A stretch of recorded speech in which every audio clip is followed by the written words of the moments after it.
Seja muito bem-vinda ao Toque de Vida Debate. Eu sou o pastor André Cardoso, capelão da Universidade Luterana do Brasil, do Campus Canoas.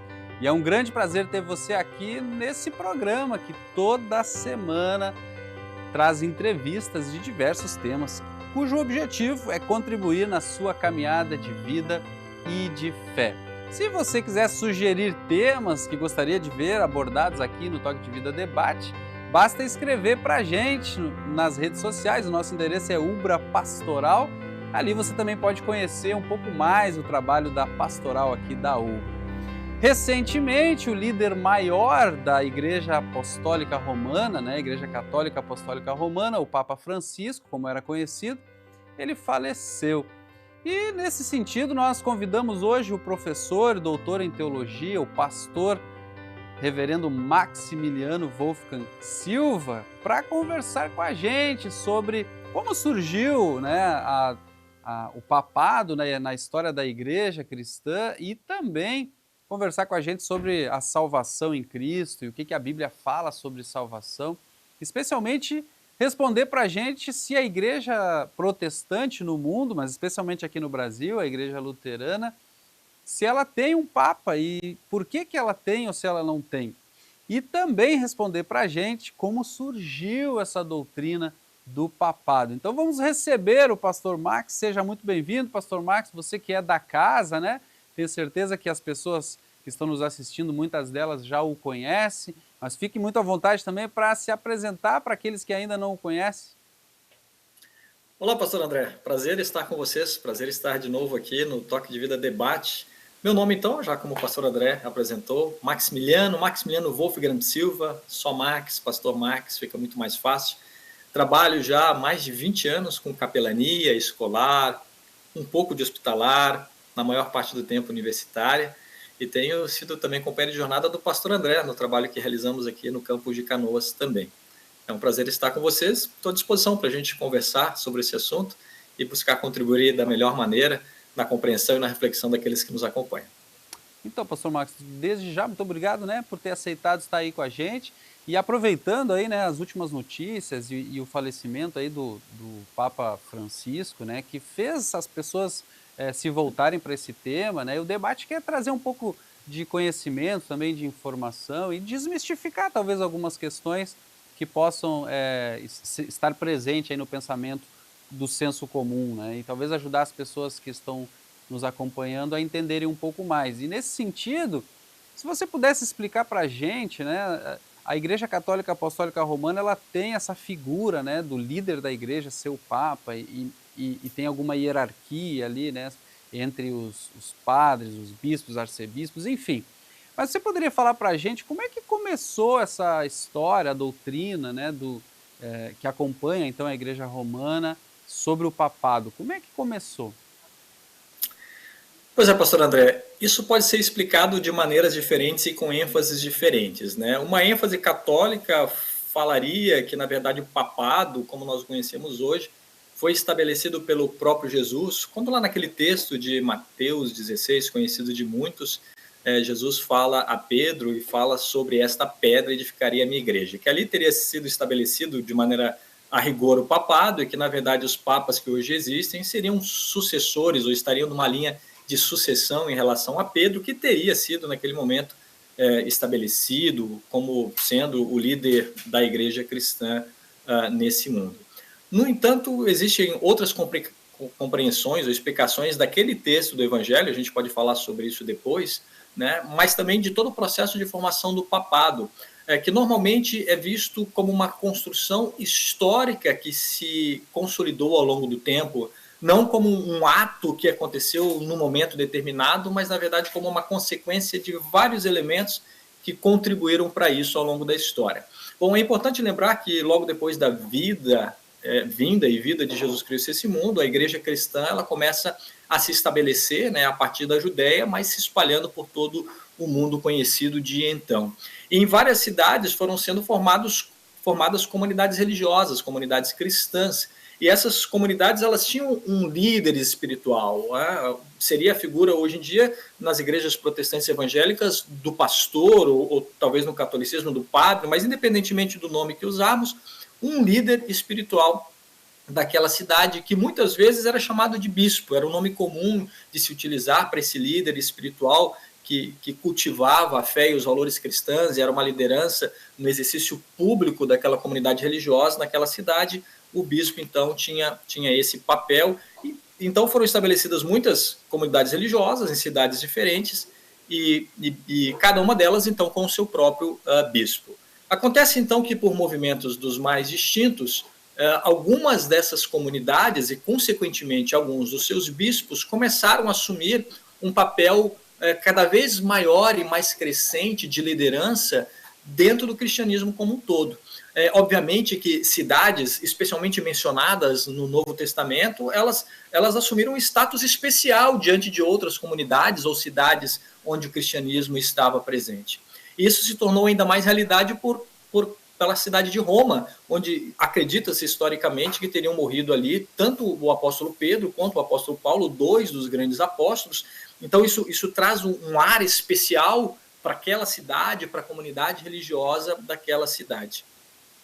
Roma era o grande centro político do mundo antigo, então imagina que ao olhar para Roma, para a comunidade de Roma e para o bispo de Roma, isso trazia ares de uma figura de autoridade, porque na verdade estava no meio ou exercendo o seu ministério pastoral dentro de um grande centro, um dos principais centros, a capital do império.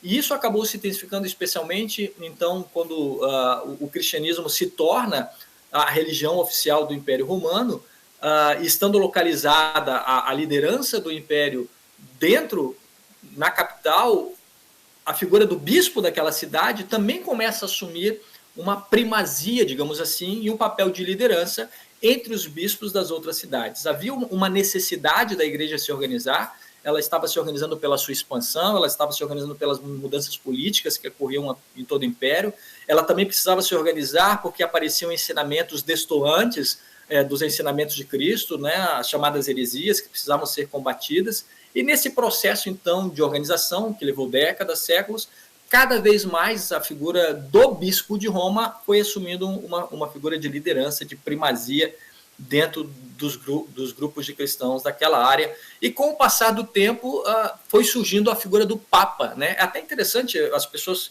imagino que saibam disso, que Papa, na verdade, é uma maneira quase carinhosa de se dizer pai, né? Ou de dizer padre, né? Padre também traz essa ideia, essa raiz aí, essa conexão com a figura do pai, né? Com aquele que nos cuida, que nos nutre, que nos sustenta. Obviamente, aqui a gente está falando do ponto de vista espiritual.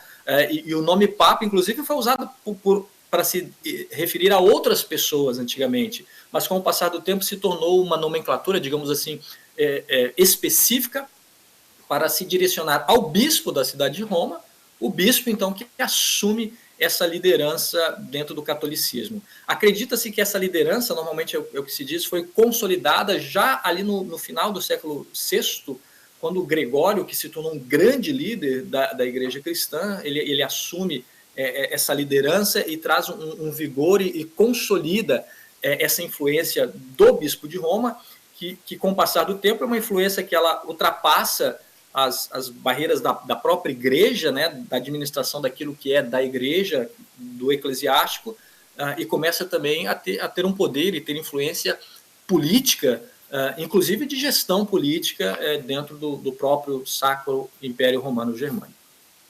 Bom, Pastor Max, muito obrigado por essa explicação. Você antes citou o texto de Mateus 16, né? Ali Jesus tem um diálogo com Pedro e pergunta para Pedro, né, se ele amava, né? Pedro, você me ama? E também pergunta, Pedro, quem o povo diz que eu sou, né? E Pedro faz uma confissão de fé ali. E aí Jesus então diz para ele que ele é Pedro e sobre esta pedra eu vou erguer a minha igreja. O entendimento, como você falou no início, né, de quem tem a vivência e vamos dizer assim, o entendimento da fé, né, católica apostólica romana, é então de que Jesus estaria ali consolidando Pedro como o primeiro líder da igreja, o primeiro papa. Mas a gente sabe que os protestantes no mundo todo, eles não têm essa figura, né, de um líder maior, né, hierarquicamente, teologicamente falando. Por que tem essa diferença? qual é o sentido dessa afirmação de Jesus para os cristãos protestantes e por que a Igreja Luterana, especialmente, não tem a figura de um Papa? Uhum.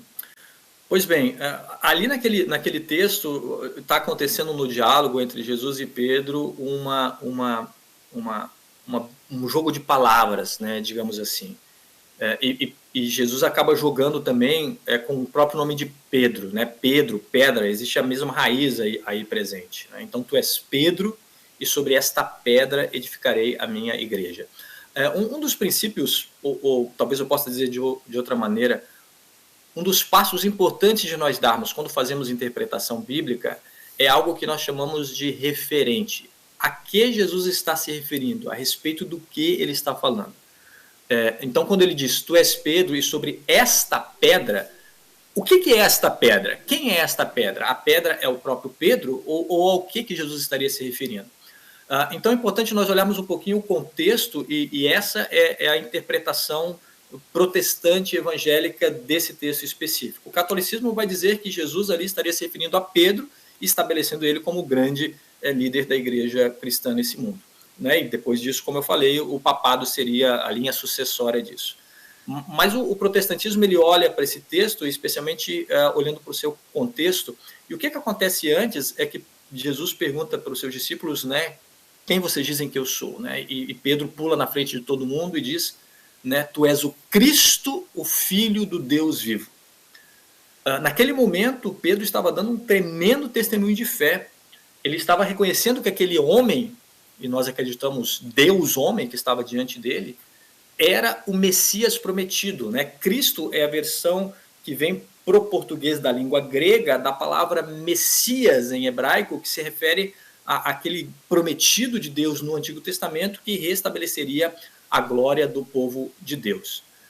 Então, Pedro, naquele momento, dá esse testemunho. Ele reconhece que esse homem, esse profeta, não é qualquer profeta, não é mais um profeta, mas é o próprio Messias prometido por Deus que está entre nós. Então, tu és o Cristo, o Filho do Deus vivo. E ele conecta a identidade desse Cristo, desse Messias, com o próprio Deus. Então, existe aqui uma riqueza teológica muito grande nessa afirmação que Pedro fala. Tanto é que Jesus, então, diz, né, que quem te revelou isso foi o próprio Espírito. E depois, então, segue o relato que nós conhecemos, ao qual estamos referindo, né, sobre Pedro, tu és Pedro, sobre essa pedra edificarei a minha igreja.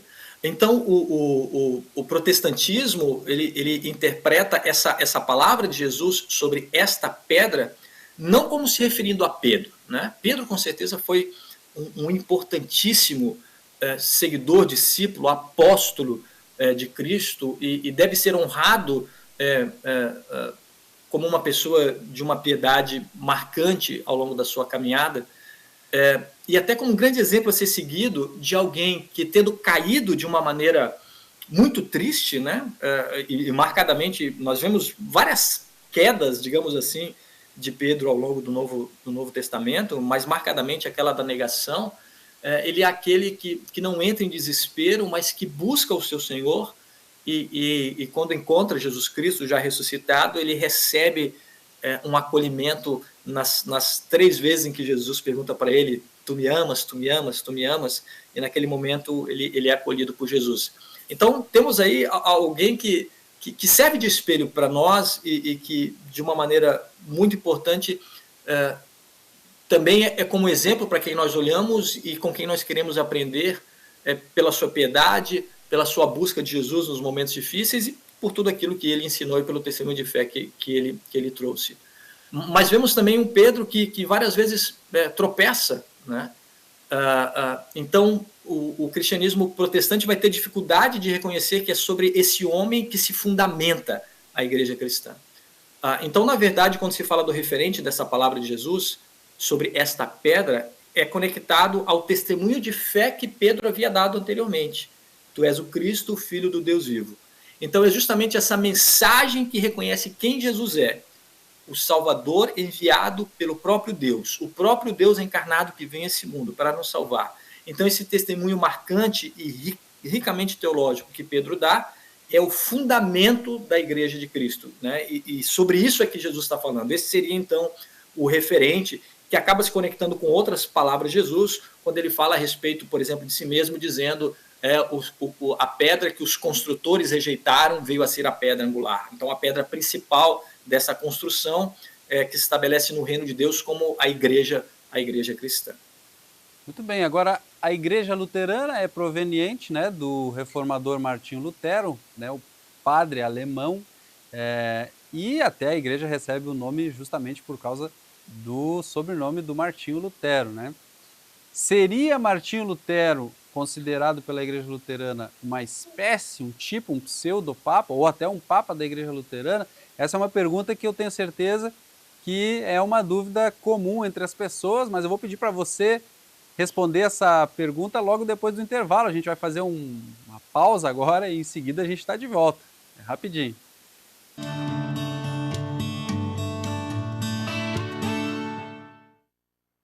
Estamos de volta com o programa Toque de Vida Debate, hoje recebendo o pastor, professor, doutor em teologia, o reverendo Maximiliano Wolfgang Silva, capelão-geral da ELBRA, aqui no Brasil, a Associação Evangélica Luterana, né, educacional, a ELBRA, que é mantenedora da UBRA, e a gente está falando aí, dentre outras coisas, sobre a doutrina do papado, como é que começou, como é que não começou, né, como é que surgiu o Papa.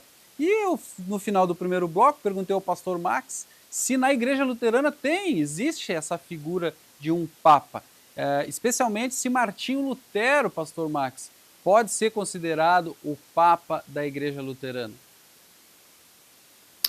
Pois bem, talvez rapidamente caiba falar um pouquinho sobre Martinho Lutero, né, e esse movimento que transformou o mundo, especificamente o mundo ocidental, que foi a Reforma Protestante. Martinho Lutero, ele era um monge, né, ele era um religioso na sua época, ligado à Igreja Católica Apostólica Romana. É importante nós lembrarmos que quando Lutero viveu, a igreja cristã já era uma igreja dividida, né, aproximadamente 4 séculos antes aconteceu aquilo que foi chamado de grande cisma, em que acabaram sendo formados 2 grandes corpos eclesiásticos, ou 2 grandes corpos dentro da igreja cristã, um ligado ao bispo, na verdade, patriarca de Constantinopla, e sob a liderança do patriarca de Constantinopla, se estabelecendo então assim a Igreja Ortodoxa Oriental. Inclusive nós encontramos aqui no Brasil, aqui na cidade de Canoas mesmo, existe um templo da Igreja Ortodoxa, né? Então se estabelece esse corpo eclesiástico, mais reunindo as comunidades religiosas cristãs do Oriente, e no Ocidente, marcadamente no que nós chamamos de Europa, né? Forma-se então a Igreja Católica Apostólica Romana. E o próprio nome indica, vendo a sua liderança então conectada ao bispo de Roma como sendo o grande líder da igreja como um todo.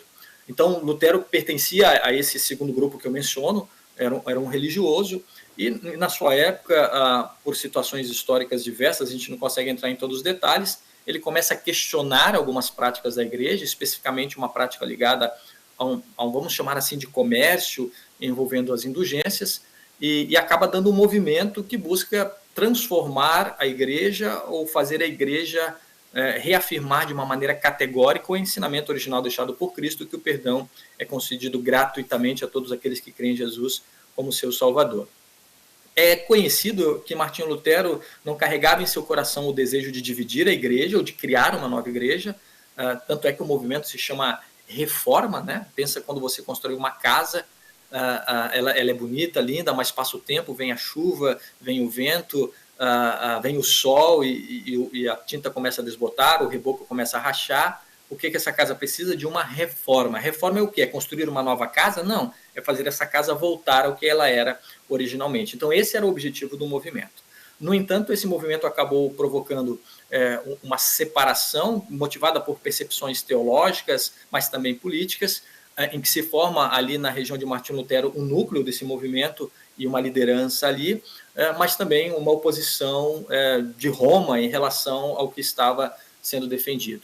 Então, a partir disso, se cria um novo grupo dentro da igreja cristã, eu digo, contra a vontade do líder desse movimento, que era o Martinho Lutero. Já na sua época, esse grupo começou a ser denominado de luteranos, né, como uma referência ao sobrenome dele, como o pastor André mencionou, mas é interessante que existe um texto de Lutero em que ele diz: quem sou eu, saco imundo de trapos, para que vocês se chamem de luteranos? Né? Então parem de se chamar de luteranos e comecem a se chamar de cristãos.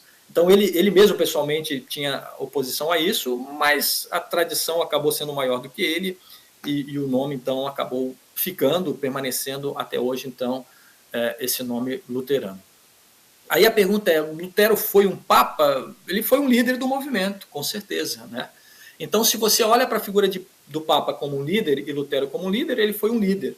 Mas, obviamente, que existem tantos outros aspectos do que é o papado e do que é Lutero que não se encaixam. Então, nós não poderíamos dizer, entendo eu, que Lutero tenha sido um papa. Ele foi, sim, um líder do movimento, um líder importante. Suas pregações, os seus escritos impactaram grandemente o que aconteceu depois ali. Isso foi reverberado por aqueles que o apoiavam também, como continuou sendo até os dias de hoje. Então, existe dentro, obviamente, das denominações que surgem a partir desse movimento, né? O protestantismo ele acaba criando alguns outros movimentos naquela época, com a formação de outros grupos religiosos em lugares diferentes da Europa, e com o passar do tempo, especialmente com o crescimento do pentecostalismo, né? O pentecostalismo, a ramificação dessas denominações religiosas evangélicas, ela é bastante mais ampliada. Mas o fato é que esses grupos, muitos deles são independentes, mas mesmo quando organizados só localmente, eles têm uma liderança, né? E quando organizados nacionalmente, como por exemplo é o caso da igreja a qual eu sou filiado, que é a Igreja Evangélica Luterana do Brasil, existe a figura de um presidente, que é um líder desse grupo e que, né, busca como líder desse grupo fazer com que ele caminhe dentro dos princípios, dos valores da fé cristã, com as suas ênfases luteranas aqui no Brasil, e vários outros grupos também têm normalmente líderes locais, regionais, nacionais.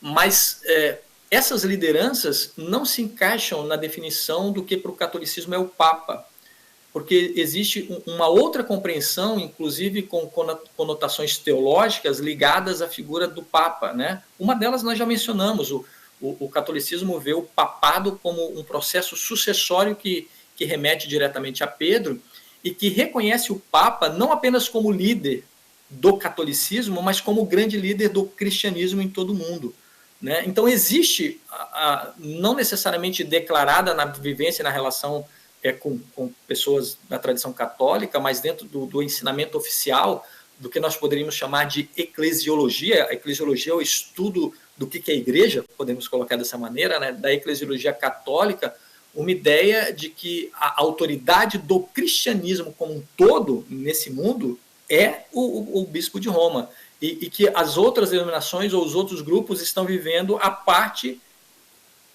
sendo que eles deveriam também se submeter a essa liderança, né? Então, por exemplo, no luteranismo, o presidente da nossa igreja ele não vai ter essa percepção de que ele é o líder de toda a igreja cristã no mundo. Ele se reconhece e sabe que ele é o líder de um sínodo, de um grupo de comunidades religiosas cristãs luteranas, que decide, né, estar junto e se fortalecer enquanto comunidade a nível nacional, e ele é o líder desse grupo. Então, não existe essa mesma perspectiva que nós vamos ter, por exemplo, dentro do catolicismo e nessa figura do Papa, como eu mencionei.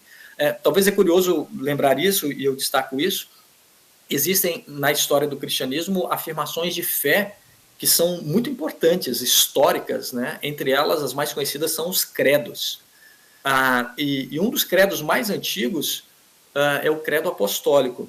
Ele está muito presente no catolicismo, ele está muito presente nas igrejas cristãs históricas, ele não é tão conhecido muitas vezes dentro do meio evangélico pentecostal e neopentecostal, mas ele é muito valorizado dentro de igrejas cristãs históricas que se conectam a uma fé que é uma fé que está presente, né? A igreja cristã ela rompe barreiras de tempo e espaço, né? Ela nos conecta a cristãos de outros tempos também por causa dessa mesma fé em Cristo Jesus.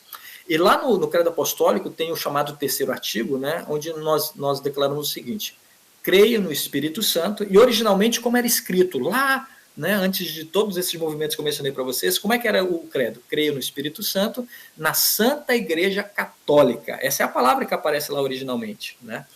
Porque o credo ele foi formulado numa época, e é importante nós lembrarmos isso, a palavra católico ela significa universal. Se a gente for olhar na origem ali do significado dela, universal. Então, creio no Espírito Santo, na Santa Igreja Católica, ou seja, na Santa Igreja universal. Aqui eu não estou falando da universal no reino de Deus, é uma outra coisa, tá? Estou falando só sobre o conceito da palavra católico. Na igreja, creio no Espírito Santo, na Santa Igreja Católica, ou seja, na comunhão de todos os santos que estão sob a voz do mesmo pastor Jesus Cristo e que estão reunidos pelo Espírito Santo na fé em Jesus, né? Só que com o passar do tempo, esse termo católico, que era uma referência a toda a cristandade no mundo, né, o sentido é universal, o significado dessa palavra começa a mudar, especialmente depois das cisões que aconteceram ali no século XI e mais marcadamente também no início do século XVI. O termo católico começou a se referir a um grupo específico de cristãos, a esse grupo de cristãos que estavam ligados à liderança do bispo de Roma. Então, o termo não mais fazia ou se referia ao seu conceito original de uma igreja universal. Tanto é que na igreja luterana, por exemplo, quando nós confessamos o credo apostólico, nós dizemos: creio no Espírito Santo, na Santa Igreja Cristã. E daí se usa esse termo cristã justamente para se manter o sentido original da palavra, ou seja, se referindo a todos aqueles que estão reunidos pelo Espírito Santo na fé em Jesus Cristo como seu Salvador. Então, considerando todas essas coisas, e o que eu disse até agora, André, nós não temos no mundo luterano a figura do Papa como nós temos dentro do catolicismo romano. Muito bem, pastor Max, agora ouvindo toda a sua explanação, também fiquei pensando sobre a questão da hierarquia entre os ministros, os pastores, né, que tem na igreja luterana. Então, o que eu compreendi da sua fala é que não existe uma hierarquia, né? Que me parece que os pastores eles têm funções diferentes, mas hierarquicamente talvez não há diferença. Você poderia falar um pouco sobre isso? Eu entendo que isso vai depender do que você define como a palavra hierarquia, né? A nossa vida, de maneira geral, ela é organizada, como você mesmo disse, com as pessoas tendo funções diferentes, né? Função de pai, função de professor, função de esposa, né? Nós temos funções diferentes e a nossa vida se organiza assim. E muitas vezes essas funções elas estão organizadas de uma maneira que uma exerça uma liderança sobre outra. Então, quando existe uma liderança e uma dessas funções ela representa um papel de alguém que ajuda, que facilita, que guia, que orienta outros, existe uma hierarquia aqui estabelecida, mas não uma hierarquia que quer ser uma hierarquia no sentido opressor, mas, na verdade, o líder ele quer sempre potencializar ao máximo os seus liderados, então tem mais um sentido libertador, eu diria, né, de certa maneira. Então, se a gente olha para o luteranismo, vamos falar especificamente do meu sínodo, nesse sentido existem figuras de liderança. Eu mencionei o próprio presidente nacional da igreja, ele exerce um papel de liderança, ele exerce um papel de autoridade, ele foi colocado lá por votos das representações das comunidades luteranas de todo o Brasil. Então, ele foi escolhido por essas pessoas, ele então se torna um representativo do desejo delas para a liderança da igreja. E nesse sentido, então, ele orienta, ele ensina, muitas vezes ele precisa, por causa da sua função, chamar a atenção de um pastor que talvez está tendo uma prática, um ensinamento que não está bem alinhado com o que a igreja oficialmente prega e ensina. Então, ele tem essa função, né? Eu estou falando aqui especificamente do meu sínodo, né? Que é o do pastor André também. Outras denominações religiosas cristãs vão ter outras estruturas, né? Então, a nossa é assim. Além disso, nós temos dentro da nossa igreja uma estrutura que nós chamamos de distritos, né? Que seria uma região que reúne comunidades cristãs dentro de uma área geográfica. Então, dentro do distrito, nós temos a figura do pastor conselheiro, que também exerce uma liderança dentro daquelas comunidades, orientando, apoiando, incentivando o trabalho missionário, o trabalho de educação, o estudo constante da palavra, o crescimento na graça de Deus, promovendo momentos de crescimento tanto para pastores, como obreiros, como a igreja de maneira geral, mas às vezes também tendo a função de, olha, colega, você está indo por um caminho que não é bem por aí, vamos conversar sobre isso e retomar. Então existe essa função. Então por isso dá para se falar sim que existe uma hierarquia, mas uma hierarquia que obviamente não tem um sentido opressor, como às vezes as pessoas podem pensar, né? Mas uma hierarquia que tem como objetivo organizar o trabalho da igreja para que o trabalho da igreja possa fluir com mais tranquilidade. Essa organização da IELB, outras instituições têm outras organizações, como a Igreja Romana tem a sua organização, como a Igreja Ortodoxa e tantas outras denominações religiosas cristãs no Brasil têm as suas estruturas organizacionais, né? Muito bem, Pastor Marcos, nosso tempo aqui está acabando. Queria agradecer a sua presença, a sua disponibilidade, seu tempo de poder conversar com a gente, falar sobre essas questões que são oportunas, né, para o momento e também que com certeza trouxeram crescimento, não só para mim, mas para quem está nos acompanhando. Desejar que Deus abençoe você, seu trabalho, seu ministério, sua vida. E a você que nos acompanhou até aqui também, muito obrigado pela sua companhia, por estar com a gente. Se quiser mandar uma dúvida, uma sugestão, quiser enviar uma pergunta para o Pastor Max, é só escrever para a gente nas nossas redes sociais. O endereço é Ubra Pastoral. Desejo que esse programa tenha sido útil para você na sua caminhada de vida e de fé e que Deus abençoe você, sua família, e faça de você também uma bênção por onde andar. E até o nosso próximo debate. Tchau, tchau.